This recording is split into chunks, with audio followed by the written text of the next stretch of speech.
স্বপ্নেশ্বরী বল্লা রক্ষা কালী মন্দিরে উপচে পড়ছে ভক্তদের ঢল। 14তম বর্ষে পদার্পণ করল বাগডোগরা গোসাইপুরে চেকপোস্ট সংলগ্ন স্বপ্নেশ্বরী বল্লা রক্ষা কালী মন্দিরের পুজো।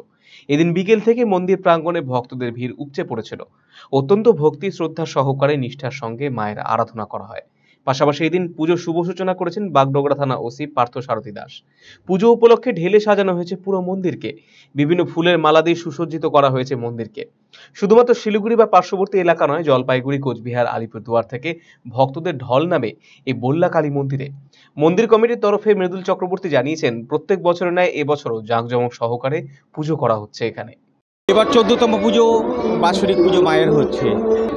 পুজো তো প্রথমের দিকে খুব ছোট হিসেবে হচ্ছিল, 14 বছরে এখন প্রচণ্ড পরিমাণে ডেভেলপ হয়েছে। মোটামুটি দেখা যাচ্ছে যে শিলিগুড়ি, বাগডোগরা এদিক থেকে যতটা পারা যায় প্রচুর ভক্তবিন্দু মন্দিরে আসছে এবং প্রচণ্ড ভিড়ও হচ্ছে। খুব ভালো লাগছে আমাদের। পুজো শুরু হবে রাত্রি 10টা থেকে ভোর 3টে অবধি, আর তারপরে 4টা থেকে আবার প্রসাদ বিতরণ শুরু হয়ে যাবে।